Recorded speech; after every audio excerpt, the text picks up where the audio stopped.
Hello everyone, Grandpa Ron here again. Hope you're having a great day. It's a beautiful day today outside. We're going to jump back into our very basic Bible study, and we're going to continue by looking at Genesis chapter 20. So let's get started. Remember last time Lot's daughters committed incest with their father, and they both gave birth to children. One was named Moab, became the father of the Moabites. The other was named Ben-Ami, became the father of the Ammonites. And even though they're in the Abrahamic line, and they will get some special treatment from God, they turn out to be thorns in the side of Abraham for all of history. But we're leaving that part now, and we're going to see what happens to Abraham after this destruction of Sodom and Gomorrah. So verse 1 of chapter 20. Now Abraham sojourned from there toward the land of the Negev and settled between Kadesh and Shur. Then he sojourned to Gerar. And sojourn just means travel and stay temporarily place to place. So he's moving around and finally settled between Kadesh and Shur. Verse 2. And Abraham said of Sarah his wife, "She is my sister." So Abimelech, king of Gerar, sent and took Sarah. Holy cow, we've seen Abraham, back when he was named Abram, do this a couple of times, and now he's doing it again. He just can't seem to trust God in every situation. He has to have his insurance.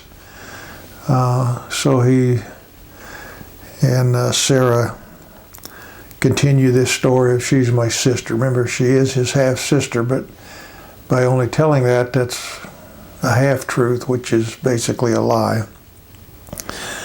And it says, Abimelech, king of Gerar, sent and took Sarah. Now, Sarah is 90 years old by now. But you have to remember, that's probably middle-aged for her, and she was very beautiful. We're still at a point where people are living longer than they do today. I'd have to look ahead to see how long Sarah actually lives, but it wouldn't be uncommon for her generation to live to be 160 or so. So she's kind of midlife and very beautiful. So this king Abimelech takes her, which was not uncommon back then. These were powerful men, and it was because of their power, it was basically a prerogative to do this. But, verse 3, God came to Abimelech in a dream of the night and said to him, "Behold, you are a dead man because of the woman whom you have taken, for she is married." So God is lowering the boom on him, letting him know that she's married. It was not uncommon in history for God to appear to people in dreams. That may be how he's appeared to, and actually says that a couple of times, appeared to Abram in dreams, and to get messages across. And it's not uncommon for God to lead men away from sin, if it's part of his will, to protect them. And that's what he's doing to Abimelech here. Verse 4, Now Abimelech had not come near her, and he said, "Lord, wilt thou slay a nation even though blameless?" Hey, we're innocent of this. We didn't know. Verse 5, Did he not himself say, that is Abraham, she is my sister. And she herself said, he is my brother. In the integrity of my heart and the innocence of my hands, I have done this. In other words, I took her out of ignorance. I didn't know this. In fact, they said, we're brother and sister. Then God said to him in the dream, yes, I know that in the integrity of your heart you have done this, and I also kept you from sinning against me. Therefore I did not let you touch her. God actually kept Abimelech from sinning against himself. Verse 7. Now therefore restore the man's wife, for he is a prophet, and he will pray for you, and you will live. But if you do not restore her, know that you shall surely die, you and all who are yours. So God is saying, yes, I know you did this out of ignorance. You didn't know she was married. He doesn't say it was okay for you to take her in the first place, married or not, but he kept him from sinning by not letting her have any kind of relations with her. And, we pray that today. Lord, lead us not into temptation, but deliver us from evil. God can lead us away from sin. He can't keep us from sinning, but he can help us not to sin. Just like Satan can't make us sin, but he can help us to sin once we've determined that in our heart that that's what we're going to do. So Satan's trying to get us to sin. He's creating an environment for us to sin, but God can lead us away from sin, just like he did Abimelech. Verse 8, so Abimelech rose early in the morning and called all his servants and told all these things in their hearing, and the men were greatly frightened. Fear of the Lord is the beginning of wisdom. Verse 9, then Abimelech called Abraham and said to him, what have you done to us? And how have I sinned against you, that you have brought on me and on my kingdom a great sin? You have done to me things that ought not to be done. How embarrassing this must be for Abraham to get this rebuke from what he considered to be a heathen, an idol worshiper, somebody that really didn't know his one and true God. And he's being rebuked, rightfully so. Verse 10, and Abimelech said to Abraham, what have you encountered that you have done this thing? What has caused you to do this? Verse 11, and Abraham said, because I thought surely there is no fear of God in this place, and they will kill me because of my wife. Besides, she actually is my sister, the daughter of my father, but not the daughter of my mother, and she became my wife. And it came about when God caused me to wander from my father's house that I said to her, this is the kindness which you will show to me. Everywhere we go, say for me, he is my brother. The same story that they have been sticking to for a long time. They'd used this story before. And it's irrelevant. They're basically telling lies to protect Abraham, instead of Abraham trusting in the Lord for his protection.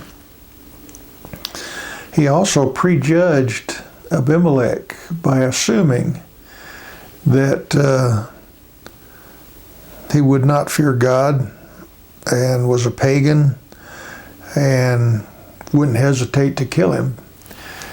But we're going to see from time to time in the Old Testament, we've seen it a little bit before, that sometimes these people that do not really know the true and living God have etched on their heart, because they're creatures of the Lord, this moral sense of integrity that keeps them from doing certain things.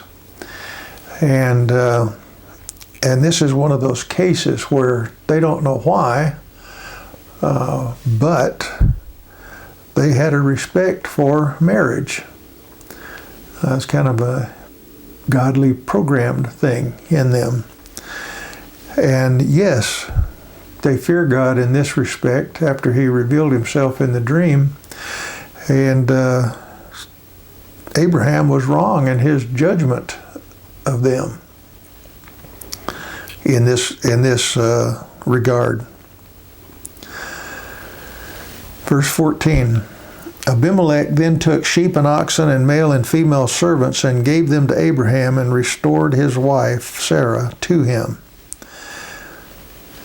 So just like when they left Egypt and were chased out of Egypt basically because they had been caught in a lie that jeopardized Egypt, Abimelech is giving them all kinds of stuff to make amends for something that really wasn't his fault in the first place, because he wants to obey God and rectify the situation as much as he can from his part. Verse 15, and Abimelech said, behold, my land is before you, settle wherever you please. I'm not so sure that he could have kept him from settling wherever he pleased, but he's making this offer, and he's trying to create harmony between the two groups. Verse 16, and to Sarah he said, behold, I have given your brother 1,000 pieces of silver. Behold, it is your vindication before all who are with you, and before all men you are cleared. In other words, this is to show that nothing really happened, that you're vindicated, that we've made things right.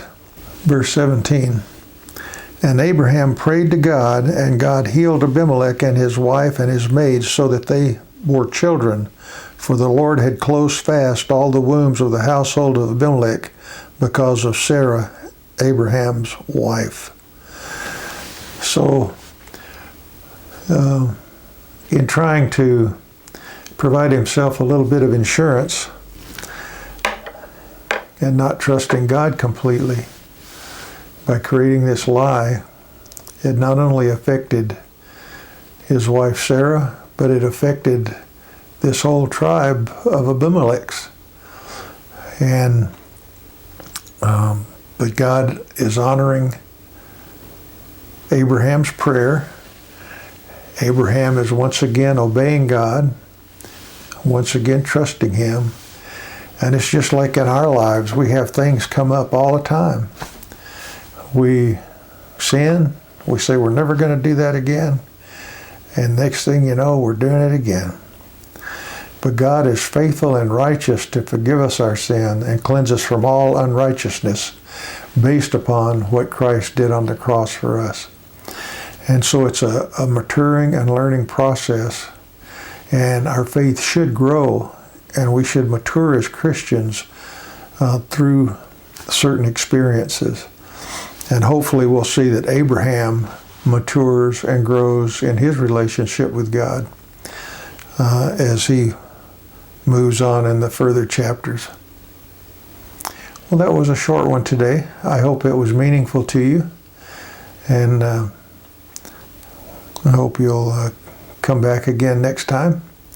God bless you in the meantime. Bye-bye.